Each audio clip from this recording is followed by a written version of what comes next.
Well, good afternoon and welcome to the Leaders Roundtable.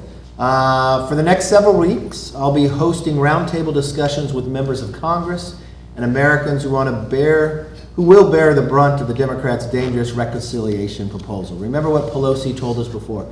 You have to pass the bill to know what's in it. We want people to know what's in it so they will not pass it. The Democrats suggested the proposal is a social spending plan, but it really is a pathway to socialism. And when they talk about it, they're either lying or hoping that the American people won't notice what they're doing, because they know that the Americans will reject this plan once they actually know what is in it. Republicans in the House will not let them get away with it. So that is exactly where we're here today. As everyone on this table knows well, the situation at our southern border is an absolute crisis. Many of us, everybody at this table has been down to the border. Some of you, Tony, you have the largest district that's the border. What do you have, 30% of the entire border? 42% of the entire border. Wow. More than 1.3 million migrants have been taken into custody along the southern border in 9 months since Biden took office, including 192 in August. Have you ever seen anything like this? Have not. Well, we can't thank you enough for the work that you do. So at this roundtable today, we've been working to raise the alarm, wake up this administration to fix it. They have ignored it. They're just now, because of our push, maybe do a few things. Instead, in this bill, they're planning to make it worse. Democrats are doubling down on disastrous policies and incentivizing even more illegal immigration, which will make our current crisis even worse. Now, let's talk about their plan. They create free citizenship for 8 to 10 million illegal immigrants, including those with criminal records, and no new funding for border security. They actually spent money to stop building the wall. If this becomes law, hardworking taxpayers will suffer, and the drug cartels and human trafficking, who are already exploiting the chaos at our border, will be rewarded. Remember, John Katko and I were down there. We were talking to many of your Border Patrol agents, and they told us when we were up on the hill in El Paso that they've never seen the cartel like this and the fentanyl and everything else, but they told us about catching people on the terrorist watch list, and not from Central America, but from Yemen. We went down, we did a press conference, and what was so compelling to me is the media picked it up, and the Democrats back here said we were lying. One of them said, well, I'm on the Intel committee, and this isn't true. He never sent an apology after we proved what was happening. You didn't catch him on the same day. You got him on separate days coming into California, and you wonder, just to get on a terrorist watch list, you're from Yemen. Why are you coming to America? Who are you talking to? What do you have planned? And how stretched you agents are, having to go into the facilities. I mean, that brand new facility they went into, it was the first time, never thought it would hit capacity. It hit capacity that day. And as you're stretched doing that job, you can't be over watching what the border and everything that was going through. So the purpose of this discussion today is to expose what is going on. The communities here on the border deserve better protection. Tony's there every single day talking to the sheriffs and others. So on that note, I'm very grateful for the members. All these members here have been engaging in this. We've got Jim Jordan, Tony Gonzales, Cammack, former sheriff John Rutherford, Troy Nehls, former sheriff down in Texas, and I've watched him on TV down at the border, just watching him come across.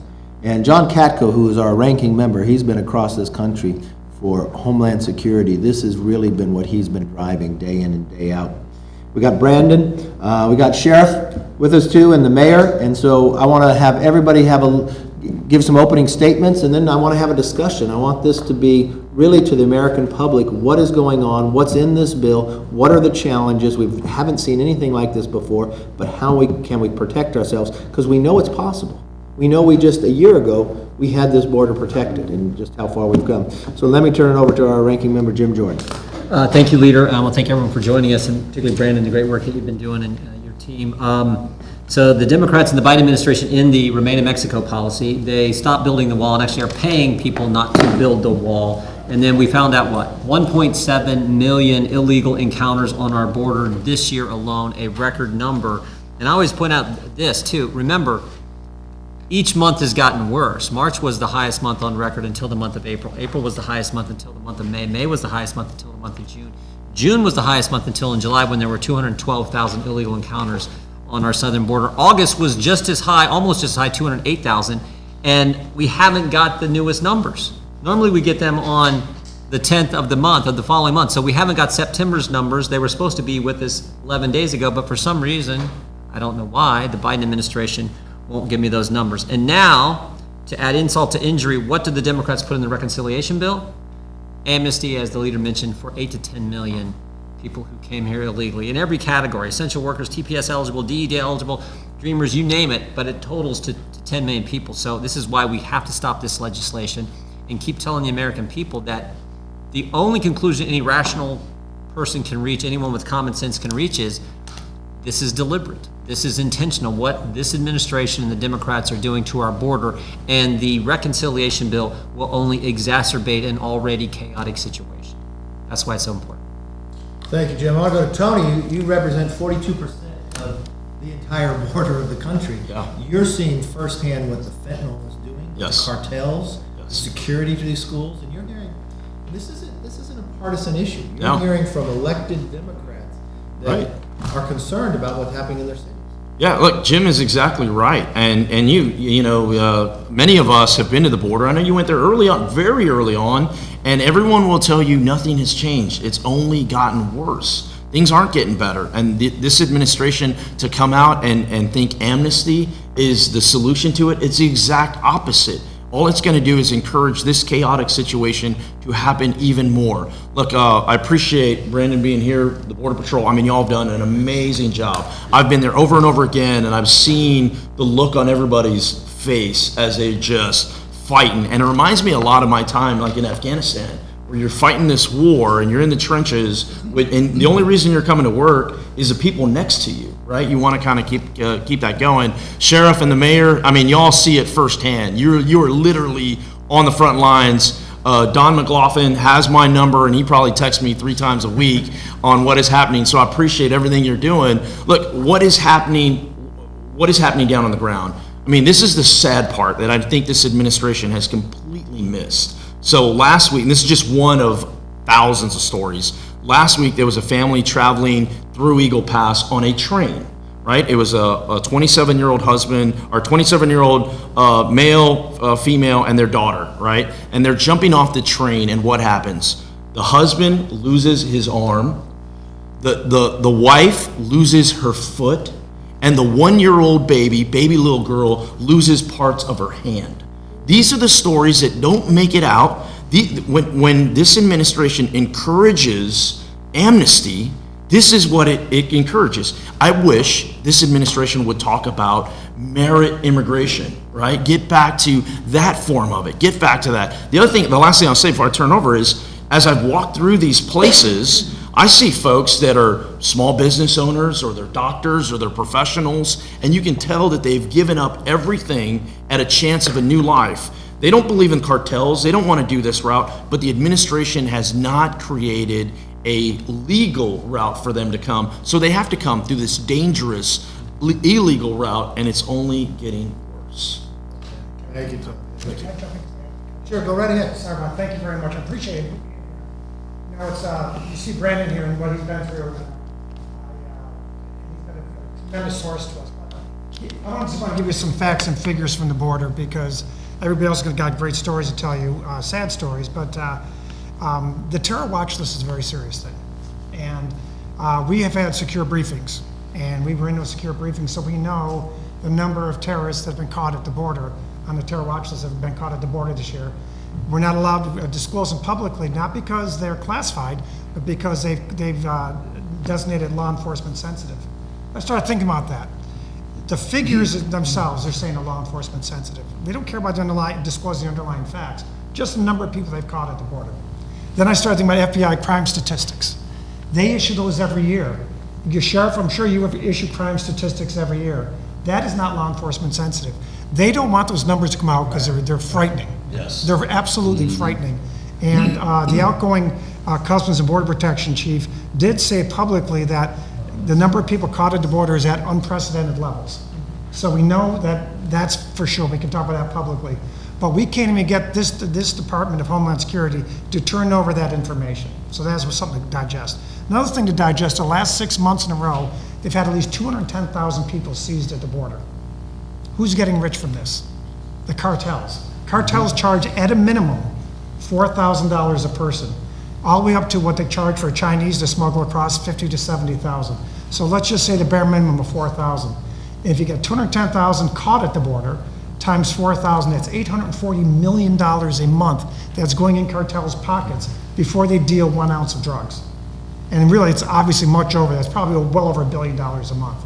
That is absolutely frightening. There's sexual assaults. So at least a third of the women that are brought to the border are sexually assaulted, and you know, because we saw them ourselves, and some of them are young girls, 9-year-olds that were sexually assaulted at the border.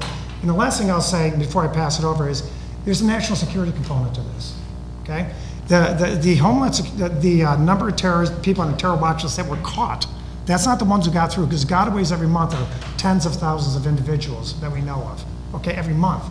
And then you overlay with that what happened in Afghanistan. And 5,000 to 7,000 terrorists were released from prisons in Afghanistan when we ran hightail out of there. It stands to reason that some of them are going to take advantage of what's going on here and come into our country this way. So it's really a frightening thing. And the last thing I'll say is the individuals that are at the border, when there's a big pressure point at the border, what they do is they get them on buses, they get them on trains, they get them on planes, and they get them the hell away from the border as quickly as possible to reduce the bad optics. They did that with the Haitians. And they did it at night. They caught one in New York City coming off a plane after hours when the airport is supposed to be closed with a plane full of people that they were trying to shuttle in away from the media. They're doing it all over the country. They're not being tested. They're not being vetted against terror watch lists. No one knows who the hell these people are. That's what's going on in this country. And that's what people need to understand. So thank you, Kevin. Work on this. Let's go to Cammack, and then we'll go to the sheriff's. Well, thank you. This is an issue that I think we could all go around and talk about the statistics, which are frightening. I mean, it blows your mind when you really start to think about 1.7 million that have just been apprehended, and you talk about the amount of money that the cartels are making off of this. And you all have heard me say this before. I really do believe that it is a great day to be a cartel member, because Americans right now, I mean, I don't want to say clueless, but I think they're very unaware of what is really truly going on. But I want to talk to everybody about what this reconciliation package in particular is going to do to our hometowns. When you combine the social programs that will be stood up under this program, combined with the attempts on amnesty and the magnet that is going to draw in thousands, millions more people, it's frightening. You combine that with the efforts to defund police, and again, speaking as the wife of a first responder, my husband comes home and tells me the horror stories of the overdoses, of the constant attacks that he is seeing in our community, the rise in crime because the drugs are pouring in nonstop. And it's the really truly nefarious things like fentanyl that we all know the statistics. We have had enough fentanyl come across the border just this year to kill every man, woman, and child in the state of Florida 16 times over. That's insane.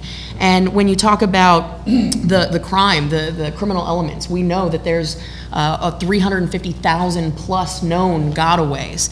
Those folks are landing in our district. And one example just from my little district, North Central Florida, there were 2 individuals that had been deported previously, snuck back into the country, double homicide, and they were headed back for the border. In fact, we were at the border when they were apprehended in Missouri.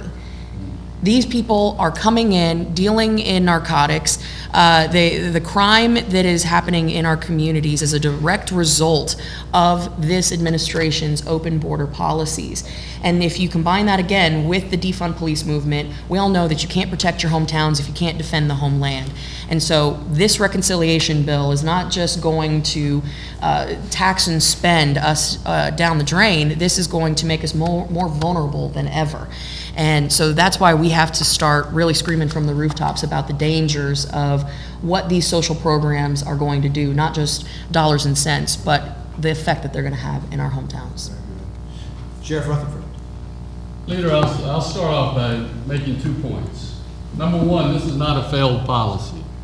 Number 2, it's not a border problem. I say it's not a failed policy. I had an opportunity 2 weeks ago, spoke to 75 sheriffs from all across the United States, many from the southern border. They wanted me to come and talk about the failed Biden immigration policy at the southern border. And you know what I told them? I said, if you don't get anything else out of what I say today, understand this. This is not a failed policy. This is their policy. This is exactly what they want to achieve. And so once you understand that, then you understand that you've got to respond to this. And people need to also understand that through this reconciliation bill, what's going to happen, what is happening. It was mentioned earlier by Mr. Katko. You know, I've documented over 50 flights into Jacksonville International Airport in Northeast Florida. Over 7,000 kids and adults who have come through that location. They are now all over the interior of the country. They were bused up to Atlanta, Georgia, and Nashville, Tennessee. But here's what that does. And I can tell you, speaking as a sheriff who's had a community where a large illegal alien subculture was allowed to grow. When that happens, not only do they victimize the community around them, but the community victimizes the illegals who will not report. And when we found out about this and were able to get into that subculture, the rape, the sexual battery, the domestic violence was off the chain within the illegal community. And so this reconciliation bill is going to reward the bad actors. It's going to empower the cartels, because these folks come here, commit crimes to send their remittance back to where they came from. Look, and that's something that I think we need to focus on, is these remittances, because this is all about money for these cartels. Oh, yeah. And so if you understand that a lot of these people, they don't pay that $4,000 to $8,000 up front. Many of them are going to get here and work it off, and they're going to work it off through crime. And that's how that remittance gets back. So we're empowering the cartels. We're encouraging people to make horrible decisions for their lives. And I believe we're going to destroy the local vote. If you look at what's going on in California, your home state, illegals can vote. That's got to be at the state and local level. That has to be addressed. So I want people to understand this is not a failed policy. Biden intends for this to happen. And I also want them to understand this is not just a border crisis.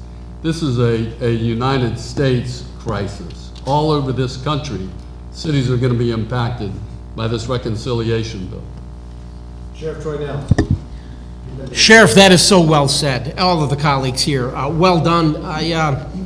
I tell you, this is the Democrats' way. This amnesty is a way to circumvent the legal immigration process we have in this country. And if you look at the data, there are over 31 visas opportunities, 31 visas afforded to people that want to come into this country and succeed through the legal pathway to citizenship. And the Democrats are using this process to circumvent. It's called amnesty. 8 to 10 million of them. I think it's even more than that.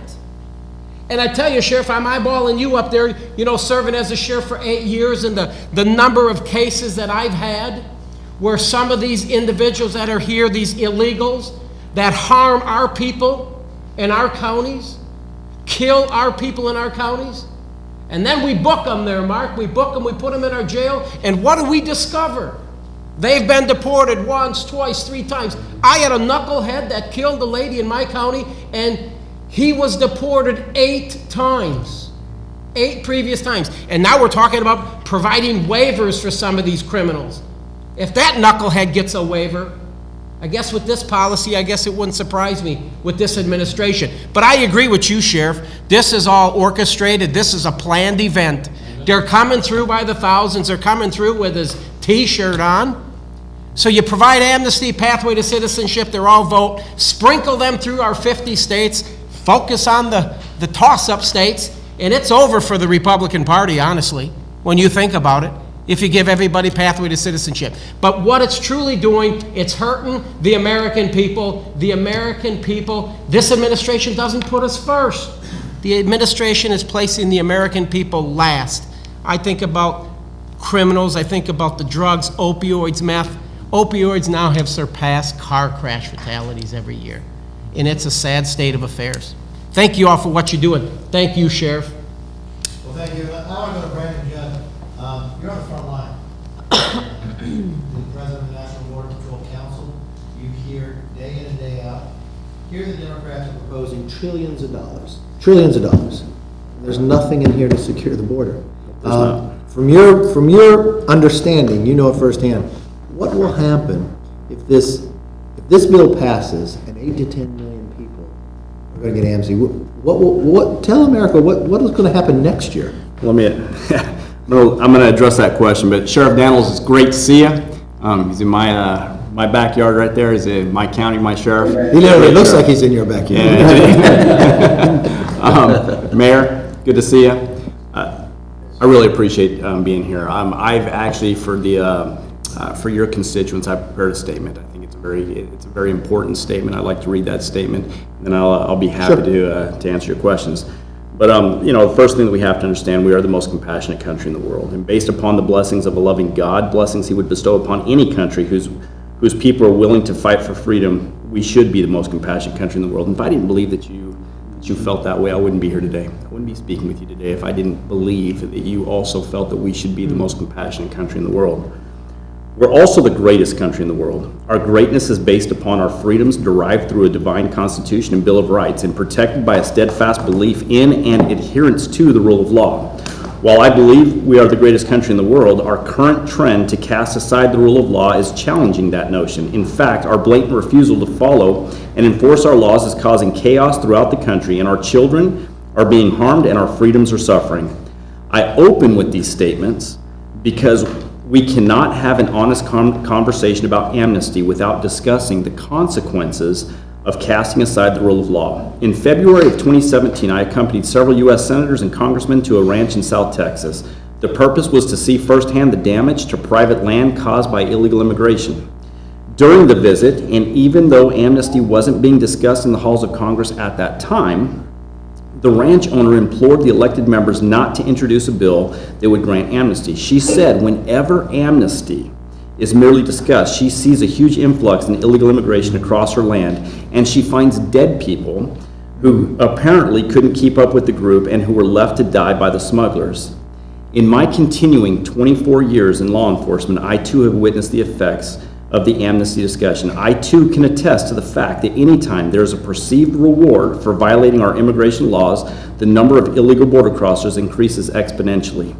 I too can attest to the devastation on human life caused by smugglers who are able to advertise their services based upon our policies or even the talk of potential policies. I will never lose the image of a young woman who died, took her last breath because smugglers left her to die. The group left her to die, and I had to witness that. Witness her take the last breath. That was in El Centro, California. What we saw under the bridge in Del Rio was not humane. What we see every day on the border due to the failure to enforce our laws is not humane. It is not humane to encourage people to put themselves in the hands of criminal cartels because our current policies are to reward them for crossing our borders illegally. It is no secret to Democrat, Republican, or Independent that smugglers physically abuse, sexually assault, and at times murder those women and children they are smuggling. This is not humane. And it is caused in part by our policies, or even the mere talk of policies or laws that would grant amnesty. The rule of law is humanity, but without it, we might as well throw away our Constitution, our Bill of Rights, and our freedoms. That's simple fact. And if we continue down this path of amnesty, if we continue to talk about amnesty, we might as well just open up the floodgates. We might as well just invite more and more people to come across. The one thing that I would fault President Reagan for is the Immigration Reform and Control Act of 1986. He allowed amnesty without the border security measures that were necessary to ensure that we didn't have it again. If we allow amnesty, we will be talking about this again in a short 10 years, and we'll be talking about another amnesty bill where there will be at least 10 million new illegal immigrants in our country. Thank you, Leader McCarthy. Let's go to Sheriff Mark Dannels. We appreciate you being with us. We appreciate the work that you're doing. but the floor is yours. Good afternoon, honorable question leaders, Mr. Judd and Mayor, seeing you all. Let me say this, I'm current president of the Arizona Sheriff Association and chairman for the National Sheriff Association for Borders. Cochise County is in the midst of all this that we're talking about today. Sheriffs have 3 objectives from the national level all the way down. First one's public safety, other one's national security, and the last objective is humanitarian. In my county, we're getting around 10,000 plus a month of getaways smuggled by the cartels, which is causing huge issues for us in this county and the Tucson sector. One of the things that was brought up earlier, the first 11 months, these are CBP stats here on this one, 164 countries have been represented on the southwest border of this fiscal year, federal fiscal year. 63% of them are other than Mexican. The stereotype that they're all coming from Mexico is not true. But you hit on the thing, the war on drugs. I truly believe that, with 250 Americans dying every day of overdoses. This is what's been seized the first 11 months of the year. 180,000 pounds of meth, 10,000 pounds of fentanyl, 86,000 pounds of cocaine, 5,000 pounds of heroin, and 311,000 pounds of marijuana, even though it's legalized in numerous states. That goes back to the violence that we're seeing in our communities. Humanitarian, just in Arizona alone, we've had 162 migrant deaths in our deserts. The sheriff's offices have investigated, working along with our CBP partners, which I can't say enough good about. I'll also add this. We have our own camera system here. The Cochise County Sheriff's Office, from January 1 of this year to September 30th, we've had just under 28,000 encounters with illegals, 47 drug smugglers, and over 800 pounds of illicit drugs. That's just my small little rural areas here. I will say this too, where we've been a year ago, we had and we still do, we have 100% conviction rate for drug smugglers coming through Cochise County, thanks to my county attorney, thanks to our partnership with CBP, and last but not least is the collective efforts and messages that we share on the southern border with most sheriffs, not all of them, but most. I've met with Secretary Mayorkas numerous times. It has not gone good. He keeps telling me he's doing homework. The dog eats it because there's been no action from him. I call it willful neglect with intended consequences, and that was mentioned earlier. I've told the Secretary, and I'll share it with you all, this collected effort messaging has to stay with local, state, and federal. We need to unite on that. It's not happening right now. We need to prioritize all our borders, especially the southwest border, and there's got to be consequences. The rule of law is being destroyed here. I want to end with this. The violent behavior that we're seeing from the cartels. Cartels call my office saying they're going to kill my deputies. The things we've seen, the violent behavior, the shootings. We had 3 migrants shot in 12 days here in southern Arizona. I'll say this. I mean, this is a mess. It's a hot mess on the border. It's a crisis. Unfortunately, politics has infected this to a point of our quality of life, not just on our borders, but America is being diminished because of this. So on behalf of the national sheriffs, Arizona sheriffs, southwest border, and western, we stand with you guys in this room today to do the right thing, and we'll continue doing that based on our oath of offices. Thank you, everyone. Well, thank you, Sheriff. And I mean, what you talked about there, and you talked about talking to the Secretary, has the Vice President reached out to you at all? I know the President put her in charge. Have you been able to talk to her? No. If you remember right, I was the first sheriff to be appointed to the Homeland Security Advisory Council and the first sheriff to be fired from it. So I'm not on the welcome list anymore there in D.C. Second, I'll say this. We sent a letter on behalf of national sheriffs on May 27th of 2021 that was completely ignored. So working very close with Governor Ducey, some other governors, so we'll keep that voice loud. We'll keep the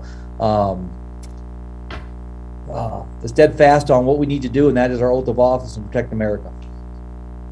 When you talked about that, more than 160 individuals have been killed coming across, Brandon just told me last month alone, 91. 91. People don't hear that story. That's a record. That's a record. We've 91 we've never had dead. 91 deaths in 1 month on the southwest border. So, and then on top of that, Leader Brandon, I need to give you a heads up because it's going to get worse. In the FY22 budget that just passed out of committee, a month and a half ago, $960 million was cut from the CBP budget. That's why I say this is not a failed policy. This is their policy. You've got to do more with less. We should be adding money to this. Yes. Tony, you want to introduce your mayor? Yeah. So from the great city of Uvalde Wolves, is our good mayor, Don McLaughlin, and he knows firsthand. I mean, he is right on the battleground. So take it away, Mayor. Well, thank y'all, and thank y'all for giving me the opportunity. The first thing I would say is, and maybe I shouldn't, but this administration is nothing but a failure. They won't tell you the truth. They'd rather lie to you than tell you the truth. I'm 68 miles from the border. We deal with 4 to 5 bailouts a day in our community. The trains that come through here that stop, and we have to, Border Patrol checks it, and that. We've caught pedophiles, we've caught rapists, we've caught convicted murderers. We've had several instances where they've had paramilitary people that fought the Border Patrol, and we had to send every law enforcement agency and DPS, sheriff, police department go out there to help, and so forth. The Border Patrol covers it up. We have an unaccompanied minor center here in Uvalde, where we get 11-year-olds and 12-year-old girls that were raped in these caravans coming over that are pregnant. We've had a 12-year-old deliver a baby in our hospital in Uvalde. We've had a 14-year-old deliver a baby in our hospital in Uvalde. And they will tell you 90% of these women that come through here have been raped or sexually assaulted on these caravans. But this administration wants to talk nothing about that. They would rather tell you everything's great, these are all great people and different things. They're not. Our farmers, our ranchers, their fences are being cut and their ranch houses are being ransacked. Their cars are being trashed. It goes on and on and on. And there's no help in sight. Last Friday, I got a call from the Border Patrol, because just like y'all, and I was glad to hear y'all can't get them either now, but I've been screaming for the statistics. Give me the statistics of what you're catching in our area. I was told point blank from Border Patrol that they are not going to give me any information, nor are they going to give any mayor or any county judge any information going forward, that they've been told from Washington not to give it to us. Where's the transparency here? That we're all supposed to work together in this. There's no trust with this administration anymore, and we're tired, and people are tired of fighting it. I mean, it's ridiculous. 48 times last spring we had to put our schools and our community on lockdown because of high-speed chases and bailouts by our schools. This is ridiculous. I mean, we shouldn't be doing with this. And you grant this amnesty bill, you might as well just retire the Border Patrol and open the borders, because they're going to flock in here like you've never seen. This will be la-la land, because it's just crazy. You got a caravan now, they're talking of 80,000 people with a guy leading them saying, we're coming for war. We're coming in whether you want us or not. I mean, we get videos constantly of ranches right around Uvalde and on the outskirts of the city where you see people walk in single file like a military unit, all with backpacks, 15, 20, 25 in a row. It's crazy. I've never seen anything like it in my entire life when I grew up here. And this administration, like I said, they would rather lie to you than tell you the truth, and it's a shame. It's a tragedy. More than 40 days in the last year, you've had to put your schools on lockdown. Yes, 48 last spring. For 1 week, the number of countries, Russia, Uzbekistan, it's not what the vice president is telling just from Central America. This is in Yuma alone, just in Yuma. This is a very small Egypt. sector. Armenia, Bangladesh, Egypt, Ecuador, well, that's normal. Georgia, Haiti, obviously. Georgia is by Russia. Niger, let's see, Portugal, Romania, Russia, Ukraine, Uzbekistan, and Venezuela. This is in Yuma alone, and this is in 1 week, just 1 week. The United Nations identifies 195 countries in the world. That's what they identify. We have apprehended people from more than 161 of these countries, and if that doesn't scare the American public, I don't know what will. And I'm not trying to scare the American public. I just want a secure border. That's what I want. I don't care who gives it to me. I just want a secure border, and that's what the American public wants as well. So we noticed in Afghanistan when they closed Bagram, we had a prison there with some of the worst people in the world, ISIS-K and others. From that prison, 13 new Gold Star families happened, because that was where the suicide bomber. In 1 week, if you're talking these many countries, they know where to come if they want to come into America. They do. This is there's no better time than right now to enter our country illegally. If you want to come to our country, you can do it. Just look at, and as much as I hated what happened in Del Rio, I'm grateful that the American public actually got the visual. Now, we can talk about 200,000 apprehensions as much as we want, but when you actually see the pictures, and that was a mistake by the cartels, by the way. That was a complete mistake on their part.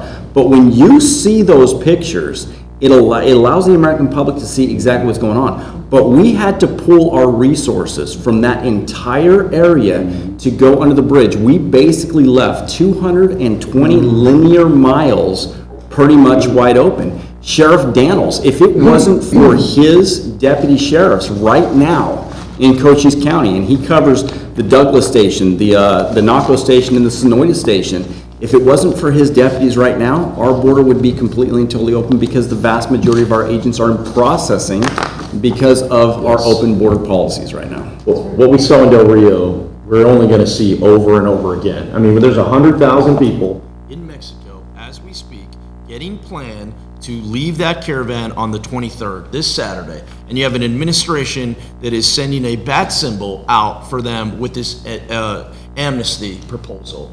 Meanwhile, I mean, the Border Patrol agents, I mean, they're tired. They're beyond tired. And then you have an administration adding vaccine mandates on top of that. I mean, it's all a recipe to get Americans killed. You mentioned the national security piece to it.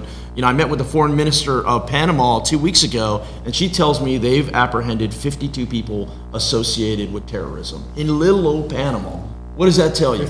52 people. And she comes up here, and first thing out of my mouth was, hey, does the administration know this? She goes, yes, we let them know months ago, but they don't want to hear it. They knew when you visited in March. Well, see, here's the thing too, Leader. Brandon, what you saw in Del Rio, the beautiful thing about that was everybody was focused on it. They realized that, you know, the magnitude of the problem, and then they just swept them up and moved them out in the middle of the night, by the way. Yeah, but they never notified They us. lied to the American public. They said they were taking them back. Yeah. Well, they landed in Jacksonville, a lot of them I know, in the middle of the night, and were put on buses. Some stayed in Northeast Florida. So that whole visual is going to be taking place in other cities. It tells everybody else to come. Exactly. We have some press here, and I want to give them time to ask some questions. You've got the mayor and the sheriff, Zoom, you got Brandon, you got us. Go ahead, what would you like? Yes, sir. Leader McCarthy, so obviously we have midterms coming up here next year, and this is assuming still be a major issue. So if Republicans were to take back the House, what is the first step that Republicans will be taking to address this issue, and what do you kind of have planned to kind of get around, because obviously there will be a Democrat in the White House. So what do you have planned for? It's true that there's a Democrat in the White House, but the thing that happens is we have co-equal branches. You have to fund the government. You have to go through appropriations. I will promise you this, first and foremost, you'll have a change when it comes to the Intel Committee. So you wouldn't have somebody asleep at the switch that wouldn't know what was happening in Afghanistan, wouldn't know what's happening on the border. Adam Schiff will no longer be on that committee. You will have a committee that makes sure that you're not going to have people coming across here, and we'll have accountability out there. We'll return to the policies that made our border secure. That's first and foremost. You just, listen, 91 people died. A school in America, school district, had to close 40 days. You've watched the ranchers. You hear about the people who are coming across, the women who are being raped and sexually molested. We know how to solve this problem because we spent our time doing it. We'll go back and hold accountable. Why would we spend money not to finish? When you had just El Paso, what do we only have, 17 more miles of 160 miles to go? Right. The communities there requested. And we will work with the other countries, because even with Panama and others warning, they don't want those terrorists coming in others. No. It'll be a fundamentally difference on how you fund the government, but what we put our money into to make sure it's secure. This will be a top priority. Yes, sir. Thanks for doing this, City McCarthy. Just in a similar vein, you know, what do you think this might do an impact for the swing district Democrats that are out there, and how the talk of amnesty might implicate them? We kind of think about the 2020 elections and Abigail Spanberger said we should never talk about defund the police or socialism ever again. Well, we don't look in this nature of what will it do with an election. We look at what will it do to a community. We fought when they wanted to defund the police. We said that was wrong. They all went along. Now they just want to change the title of what they said, but they're still doing it. They just voted to defund the security when it's this, as you told us, Brandon, it's the worst time ever. They should be putting money back in. We've watched from our communities, we watched from our border, and today it's no longer that the mayor is the only border city. Every city in America now is a border city, because fentanyl is getting there, increased by more than 300%. So we don't look at it as a political question. We look at it as safety and security to our own communities. Our children should be able to go to school and not have to be on lockdown because a cartel is having a speed chase through there. The cartel should not be able to be shooting at our men and women protecting our border. We believe in immigration. When you walk through my hallways, you're going to see up there, my grandfather, it's his 100th anniversary of coming to America and his paperwork from Ellis Island. We are all part of immigrants. We believe in the legal system through. But when you allow, just as Brandon talked about the rule of law, when you allow people to break the rule of law, you're going to break down society doing this. Well, consider that IRCA of 86, since that time to now, if you believe the numbers, it took 34 years to add 10 million illegal immigrants to our country, okay? In 8 short months, the Biden administration, through the catch and release program and those that have gotten away, he has added nearly 1 million people in 8 short months to our population. 8 short months. And if we approve amnesty, we can guarantee that that's just going to continue. We're going to continue to see the same numbers. They're going to overwhelm our resources. Once they overwhelm our resources, then you have to release them pending a court date that they're just never going to show up to. And we're just going to continue to add people to our population. I got a lot of individuals here that work on the committees. You guys want to answer any of those questions too, more than welcome to. I would just say one key takeaway, I think, for all of us is, remember, the Biden administration won't give us the September numbers, even though they typically come out on the 10th of the next month. So we don't have the September numbers. Katko told us the Biden administration won't give us the crime numbers. The mayor told us he can't get information from the Biden administration. And oh, by the way, what are they doing? Flying illegals to all kinds of neighborhoods around the country and not telling us that either. So it's not just the intentional element of all this, it's the deception involved with what they are intentionally and deliberately doing. That is scary when you have an administration doing that, because all our communities are having to deal with the concerns that happen here. As the leader points out, people with a terrorist background getting across, people doing all kinds of crime. That's why they're not giving the crime numbers. Sure. They're bad. You guys have been in briefings, And there's classified briefings, where you're not allowed to talk about it, but it's not anything that should be classified. So the deception element to me is real important. And they're not testing in the middle of COVID, Sure. and they're shipping people throughout the country. But they're firing people who are heroes on the front line. Right, exactly. And I think the leader pointed this out. This is not a political issue. This is a national security issue. This is an American issue. And when you look at what the cartels are doing, this has become so profitable. And I've said it before, I believe that we have a trafficker in chief instead of a commander in chief. Because he is completing the trafficking cycle on behalf of the cartels. But what they are doing is creating a subculture of crime. These cartels are subcontracting with gangs in America. We have MS-13, we have Bloods, Crips, we have different gangs that are being subcontracted to do dirty work on behalf of the cartels in our communities. When you talk about purple districts or swing districts and how this impacts them, all they have to do is walk around their community for a hot second and see what's going on. The overdoses, we're on track to double the amount of overdoses across America. That's absolutely shameful. That impacts every single district, no matter if you are in a rural district or an urban district. If you are in a red district or a blue, these issues cut across all lines. And that is, it's absolutely shameful where we're at. If you want to see this Democrats in disarray, I have spoken to Secretary Mayorkas 3 times. I asked him point blank, your definition of secure is 308, and this was a few weeks ago. At that point, it was 308,000 gotaways. 1.7 million apprehensions and then released. Historic levels of narcotics. He said, yes, the border is secure. I would hate to see what his definition of a not secure border looks like. And furthermore, he also pushed back and said that Vice President Harris is in fact not the border czar. He said that the Vice President is not the border czar, that he is in charge of the border. They have some figuring out to do on their side.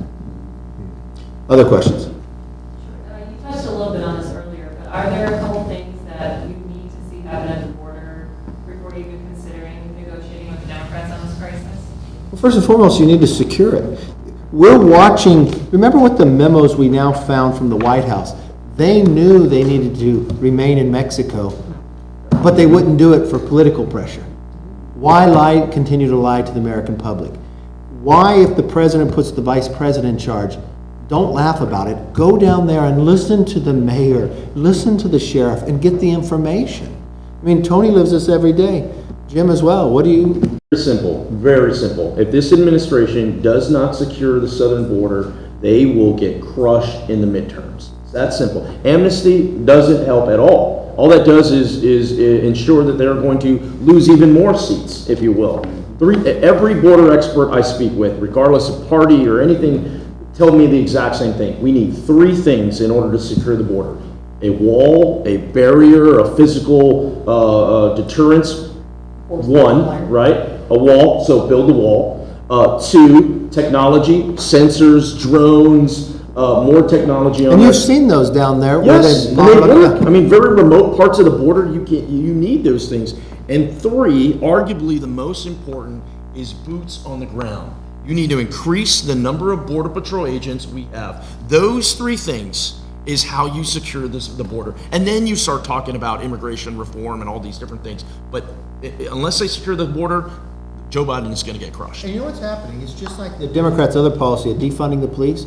The morale has gone down. I mean, what is happening of how far you're being stretched, and then to get ridiculed and be told that they were whipping when they are not. They're trying to secure. And there's times you're not allowed to use motorized vehicles even. Like every single law enforcement agent, Sheriff Dannels, he's in uniform right now, every single law enforcement agent in this country, we put on a uniform because we care about the public. We put on a uniform because we want to protect the public.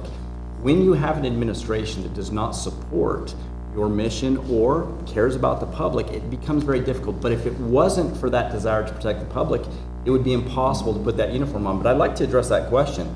I'm going to go back to President Trump. President Trump offered the pathway to legalization.